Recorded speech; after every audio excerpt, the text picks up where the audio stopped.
দল। আসন্ন পাকিস্তান সিরিজে কপাল পুড়তে যাচ্ছে বেশ কয়েকজন তরুণ ক্রিকেটারের। পেস ডিপার্টমেন্টে থাকবে চমক, মিডল অর্ডারে দেখা যেতে পারে একাধিক পরিবর্তন। সব মিলিয়ে পাকিস্তানের বিপক্ষে সিরিজে কপাল পুড়বে কাদের, সেটাই জানবো।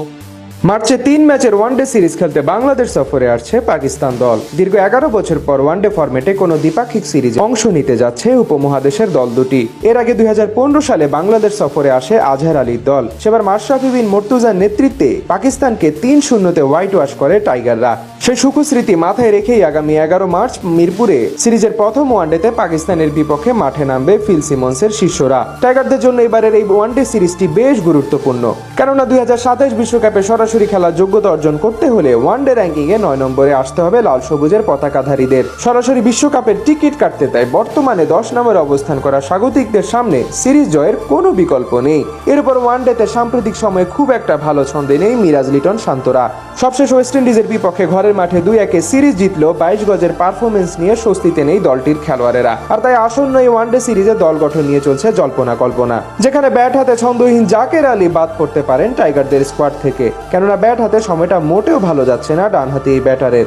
জাতীয় দলের পাশাপাশি ঘরোয়াতেও লাগাতার ব্যর্থতার পরিচয় দিচ্ছেন সিলেট থেকে উঠে আসা এই ক্রিকেটার। তার জায়গায় দলে সুযোগ পেতে পারেন আরেক উইকেট রক্ষক ব্যাটার লিটন কুমার দাস। সবশেষ ওয়েস্ট ইন্ডিজ সিরিজে ইনজুরির কারণে দলে ছিলেন না লিটন, তবে এবারে ফিট হয়ে পাকিস্তান সিরিজে দলে ঢুকতে পারেন তারকা এই ক্রিকেটার। অফর্মের কারণে কপাল পুড়তে পারে শামীম পাটোয়ারিরও, কেননা ব্যাট হাতে সময়টা বড্ড খারাপ যাচ্ছে টাইগার এই পিঞ্চ হিটারের। তবে ভাগ্য বোধ হয় এবারও কথা বলবে না আলিস আল ইসলামের হয়ে। টাইগারদের স্কোয়াডে বল হাতে দারুণ ছন্দে থাকা এই মিস্ট্রি স্পিনারের জায়গা হবার সম্ভাবনা বেশ ক্ষীণ, কেননা স্কোয়াডে থাকা অন্য 3 স্পিনার নাসুম, রিশাদ ও তানবীররা বল হাতে দারুণ ছন্দে রয়েছেন। ফলে ভালো ছন্দে থেকেও দলের সুযোগ নাও আসতে পারে আলিসের। ক্যারিবিয়ানদের বিপক্ষে সবশেষ ওয়ানডে সিরিজে টাইগারদের স্কোয়াডে পেসার হিসেবে ছিলেন তানজিম হাসান সাকিব, হাসান মাহমুদ, মুস্তাফিজুর রহমান ও তাসকিন আহমেদ। সাম্প্রতিককালে বল হাতে সময়টা ভালো যাচ্ছে না তানজিম হাসান সাকিবের। বিশেষ করে ঘরোয়া ক্রিকেটে সাকিব বেশ খরুজে প্রমাণিত হয়েছেন। তাই পাকিস্তানের বিপক্ষে আসন্ন সিরিজে দল থেকে বাদ পড়তে পারেন তরুণ এই পেসার।